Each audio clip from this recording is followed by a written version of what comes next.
minutes avant la fin de l'émission. On s'intéresse toujours à lui. Oui, vous n'étiez pas intervenu? Non. D'accord. J'ai commencé par Monument. Très rapidement, donc, Boubacar Samsou Bari. Surtout qu'il a beaucoup de choses à dire. Non. Ouais. Je commence par reconnaître avec Baïla que, ouais, honnêtement, l'image que l'Assemblée nationale sénégalaise nous a servi hier, ouais, c'est une image pathétique, qui n'honore pas le Sénégal, tel qu'on l'a toujours sublimé. Ouais. C'est pas cette image-là. C'est plutôt une image à laquelle on était plus habitué à ce type d'image dans des républiques dites bananières que dans un pays comme le Sénégal. Mais en même temps, je dis que je ne sais pas, il y a Macky. Macky, fondamentalement, est responsable, c'est le premier responsable. Mais je ne réussis pas à trouver, à comprendre comment est-ce que 104 députés, voire 105 députés, se soient réunis dans cette salle-là, que les gens aient passé sous silence comme vide tous les autres députés de l'opposition par des gendarmes, qu'ils aient la conscience, la tranquillité de continuer à aller jusqu'au bout du vote d'hier. Mais aux États-Unis, Trump a fait toutes les bêtises, mais son camp l'a toujours soutenu. Ouais. C'est les institutions, par contre. Sur les institutions, il faut compter. Bien attention, mais quand le soutien, quand on dit son camp, les personnes ordinaires et une certaine élite, il faut faire la différence. Dissocier. L'élite. Voilà. Il n'y a que deux. Non, même l'élite ne l'a pas suivi. Par exemple, lorsqu'il a fait le forcing pour rester au pouvoir, tout son camp, c'est quand c'est militant. Quand les militants sont allés attaquer l'assaut du Capitole. Justement. Voilà. Mais avant ça, il y a eu tellement de bêtises de la part de... Oui, mais après le Capitole, qui l'a soutenu dans son camp? Le Capitole, il avait déjà perdu le pouvoir. Non. Il avait perdu le pouvoir. Mais quand il était pendant 4 ans, Trump ne faisait que violer la loi. Il faisait exprès que violer la loi. Tout ce qu'il a posé comme acte, heureusement qu'il y avait la Cour suprême. Il y avait les institutions parfois pour lui barrer la route, mais Trump a toujours évolué à l'antipode de la normalité. Non, il ne peut pas violer la loi vu que la Cour suprême est là. Il n'a pas violé la loi. C'est la première fois qu'il y a plus d'une trentaine de chefs d'accusation contre un candidat et qu'on le soutienne, qu'on le plébiscite pour qu'il soit candidat. C'est son cas, ce sont les élites là des États-Unis qui le font.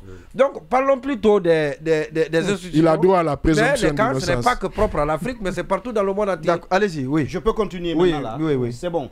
Je dis, je n'en reviens pas à ce que des députés... Il faut que tu en reviennes. Allez-y, Sanso, allez-y. Terrible quoi. Non. Et qu'on laisse faire, c'est pas grave. Bien entendu. Allez-y. Non, je dis encore une fois, je reviens, c'est que, honnêtement, je ne m'attendais pas à ce qu'une certaine élite sénégalaise accompagne ça. On est en train de dire qu'il y a des intellectuels qui se sont désolidarisés. J'aurais aimé que dans le camp de Macky aussi, il y ait des gens qui disent courageusement qu'ils ne sont pas d'accord avec ce qui s'est passé là.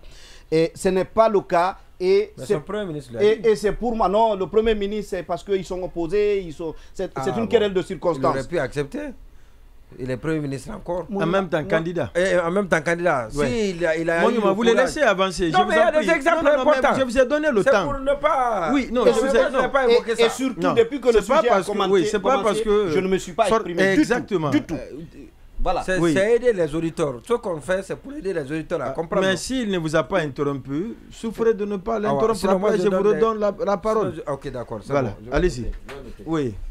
Voilà, vous notez, je vous donne le but que si vous voulez également. La deuxième chose que la deuxième chose que je voulais dire par rapport à ça, c'est que je pense que Macky s'est retrouvé dans un piège qu'il a lui-même tissé. Parce que quand on dit aujourd'hui que Amadou Ba n'est pas un candidat viable, il ne peut pas gagner, honnêtement, toutes les tares de Amadou Ba, c'est Macky. Toutes les tares. Macky a mis combien de temps à choisir un candidat qu'il peut préparer sereinement à l'intérieur de son camp? Il a fallu attendre jusqu'au mois de juillet dernier. Et entre le mois de juillet et ce début d'année, et tout en sachant que celui qu'il avait choisi n'était pas nécessairement consensuel, c'était la meilleure façon de préparer quelqu'un qui n'allait pas gagner. Et on peut même se demander que si tout cela n'a pas été fait depuis le début, à dessein, pour qu'on en vienne à ce blocage-là, afin qu'il l'invoque pour provoquer ce qu'il vient de provoquer. Là. Sur sa volonté effrénée d'aller au-delà de ce mandat, autant je suis d'accord avec le truc des privilèges pouvant venir du gaz et du pétrole, autant je reste convaincu que le facteur le plus déterminant, c'est la peur de ce qui peut advenir après. Comme le disait tout à l'heure, ils ont évoqué notamment les dimensions corruption. Ouais. Moi, aujourd'hui, je pensais à un truc. Imaginez ce que lui a fait vivre. Je prends simplement pour le cas. Non, pour Sonko. Non, je prends ça. C'est-à-dire, vous vous rappelez le truc de Suite Beauté, et cette histoire de viol. On peut dire que on peut se poser la question, est-ce qu'il l'a violé ou pas? Ça, c'est une question. Non, ça, c'est une question qui est posée. En tout cas, la loi a dit non. Le juge a dit non, qu'il ne l'a pas fait. Non, je dis... Non, il a été... Ça, c'est pour être clair. Il a été innocenté sur l'accusation de viol par la justice sénégalaise. On doit plus se poser des questions par rapport à ça. Non, c'est la précision. Moi, je continue une autre décision. Non, celle qui est prise... Il faut qu'on la reconnaisse. Allez-y. Moi, je continue à me poser toujours la question. C'est bien pas grave. Entendu. Voilà, je continue à me poser la question. L'affaire Adissar, je dis simplement que le fait même, s'il n'y avait pas cet incident, on n'aurait pas appris que Sonko s'était retrouvé dans cet institut-là. On n'aurait pas appris ça. Et en termes d'image, lui-même, je crois, au-delà de tout le débat politique, en termes d'image, de répercussion sur son image, sur sa personne, rien que ce que lui, il a subi psychologiquement dans le cadre de ce dossier, Macky a des raisons de redouter que ce soit ses opposants qui lui succèdent.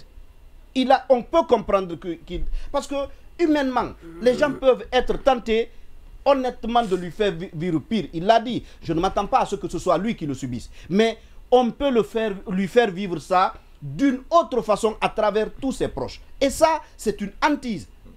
Mais comme je l'ai dit hier, ce n'est pas parce que si vous ne voulez pas vivre l'enfer après le paradis du pouvoir, faites en sorte de gérer avec responsabilité. Ouais. Pour le reste, tout cela dans le respect strict des textes de loi. Je dis aussi que je pense que ce que nous vivons là, il n'y a pas que Macky qui en soit responsable. Moi, je pense que Abdoulaye Wade et son camp sont co-responsables de ça. Comment? Les premières attaques contre le... Allez-y. Voilà, les premières attaques contre le modèle démocratique sénégalais, moi j'ai envie de dire que c'est Abdoulaye Wade. C'est lui qui a voulu aller au-delà de 2 mandats alors qu'il était contraint à faire 2 mandats. Vous vous rappelez? Mais bien avant lui, il y avait Abdoul Diouf. Non, je dis... Il y a eu une évolution. Non, il y a une ligne de démarcation avec l'alternance de 2000, avec Abdoulaye Wade. Il y a une ligne, c'est-à-dire si on chante le modèle sénégalais, c'est particulièrement à partir de ce qui s'est passé en 2000, avec l'alternance. Sinon, ce n'était pas si différent. Quand un président a fait 4 mandats à la tête du pays, ce n'est pas nécessairement un exemple. Mais il y a eu une alternance civile, pacifique, en 2000. Et le président qui a été battu a reconnu... Il a fini le mandat de Senghor de 4 ans. Et puis il y avait le septennat. Il a fait 2 mandats, ce qui fait en total 18 ans. Il a fait 18 ans au pouvoir. Donc il a fait 3 mandats. Il a été battu quand il était candidat pour un 4e mandat. Non, il a achevé en sa qualité de Premier ministre. À l'époque, c'était le dauphin constitutionnel. Donc quand le président a démissionné, c'est lui qui est venu au pouvoir. Donc il fallait finir le mandat de Senghor. Donc il a fini le mandat de Senghor et puis il a remporté des élections. C'est la 3e tentative. Je veux dire que en réalité, il y a ce qu'on dit du pouvoir sénégalais, parce que c'est pas nécessairement le fait qu'on ne réprime pas, c'est au niveau de la démocratie électorale. Surtout, ce qu'on a mis en avant, c'est surtout le volet électoral du pouvoir de ça. Et ça, s'il y a un mérite, c'est le fait qu'en 2000, un opposant a gagné et que celui qui était là a reconnu les résultats. C'est le point de démarcation. Mais aussitôt élu, au moment où il devait s'en aller, il n'a pas facilité les choses, Abdoulaye Wade. Et ce qui se passe là, il est complice de ce qui est arrivé. Ces députés ont voté au même titre que les députés de la coalition, au pouvoir, le projet de loi d'hier. Le PDS est à l'initiative de la plainte pour corruption contre les magistrats du Conseil constitutionnel. Ouais. Donc, pour moi, il y a certes Macky Mais il y a aussi Abdoulaye Wade, parce qu'il l'a fait en 2012, il est en train de le faire aujourd'hui, parce que lui aussi a toujours eu comme obsession que son enfant là vienne au pouvoir, ou en tout cas par le jeu de l'alliance qu'il soit réhabilité, parce qu'il a cessé d'exister pratiquement quand Abdoulaye Wade a quitté, avec toutes les poursuites judiciaires qu'il y a eu. Désormais, il est contraint à négocier, à pactiser avec Abdoulaye Wade, et le résultat, c'est pour moi, les deux sont co-responsables de ce qui est en train d'arriver. Mais je pense, comme vous l'avez dit, je ne suis pas sûr que ça puisse aboutir, parce qu'il y a eu trop de comment je vais dire ça, trop de ses collaborateurs, d'intellectuels, de personnalités du pays qui se sont dissociés de ça. Je ne pense pas qu'à ce rythme-là, il lui soit possible d'aller jusqu'au bout. Et même si il s'entêtait, qu'il aille jusqu'au bout, je pense que vous l'avez tous dit, le Conseil constitutionnel qui, in fine, parce qu'au-delà même de la comment je vais dire ça, de la validation ou non de la loi adoptée hier, il y a des recours qui ont été introduits, et ça, le Conseil constitutionnel devrait se prononcer au bout de 48 heures. Notamment, c'est pour contester le décret abrogeant le précédent décret qui avait annoncé les élections. Donc, très vite, le Conseil constitutionnel devrait se prononcer. Et pour deux raisons, on peut penser que le Conseil n'irait pas dans le sens d'Abdoulaye Wade, de Macky Sall. Premièrement, au niveau humain. C'est sa propre décision qui est contestée. Oui, non, ça, il y a ça. Mais attends, on met en cause, Macky Sall accompagne l'initiative de remise en question de la probité des magistrats du Conseil constitutionnel. D'un point de vue humain, si vous avez la latitude de rendre la monnaie à celui-ci, vous ne vous priverez pas, même quelquefois si il faut tordre le cou au principe. Ce que vous ne savez pas, le jeu de